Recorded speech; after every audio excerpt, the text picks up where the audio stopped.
Marvel's The Punisher comes out on November 17. Here are the 5 things you need to know before watching the TV show.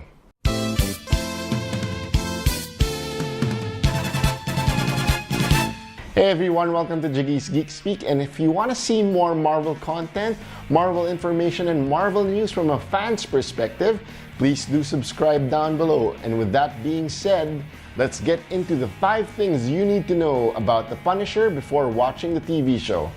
At number 5, Frank Castle, the Punisher, is a fugitive. The Punisher was last seen in Season 2 of Daredevil, and he was sent to Rikers prison after he got convicted for killing a lot of people in the Mafia. With the help of Wilson Fisk, also known as the Kingpin, Frank Castle had escaped Rikers prison in order to bring down the blacksmith, the man responsible in killing his family. After settling his score with the blacksmith, the Punisher helps Daredevil with his battle against the Hand. And after that certain battle, the Punisher drives away from Hell's Kitchen, and that's where his new journey begins. At number 4, what is the CD labeled Micro? One of the final scenes of the Punisher from Daredevil Season 2 was him holding a compact disc labeled Micro. This was an Easter egg from Daredevil Season 2, and the Punisher might be on his way in meeting David Microchip Lieberman, or simply Micro. Micro, in simple terms, is Punisher's guy in the chair. So if Spider-Man has Ned Leeds as the guy in the chair, the Punisher has Micro. Micro will be played by Mr. Ebon Moss-Bachrach, who is popularly known from the TV show Girls. At number 3, we have good news and bad news.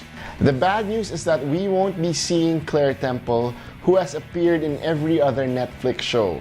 Rosario Dawson, or Claire Temple, badly needs a coffee break from all the madness from the past 6 seasons of the 5 shows. The good news is that Deborah Ann Woll returns as Karen Page, who has found a brand new friendship with Frank Castle. In an interview with Deborah Ann Woll, she stated that Karen Page opens more and connects more with Frank because of a certain dark secret that she has to keep away from Matt Murdock. Personally, I think that Karen Page being part of the Punisher series just further strengthens that this show happens in one big cinematic universe. At number 2, we have One Batch, Two Batch, Penny and Dime. One batch, two batch, penny and dime. Every time we see a dramatic kill from the Punisher, he always says one batch, two batch. And this is in reference to a storybook that his daughter wanted him to read for her when he arrived back from the war. Unfortunately, Frank begged off to read it and asked if he could read it later to his daughter. Instead, he would not be able to read this, as his family gets caught in a mob battle in Central Park that eventually led to their deaths. It's really sad that every time Frank kills, he remembers his daughter because of that one moment that he failed in being a father. And the number 1 thing you need to know before watching The Punisher on Netflix is that this will be faithful to the comic book version of Frank Castle. It'll be a war zone in the Marvel Cinematic Universe. 13 episodes of The Punisher on Netflix, and this version promises to be faithful to the comic books.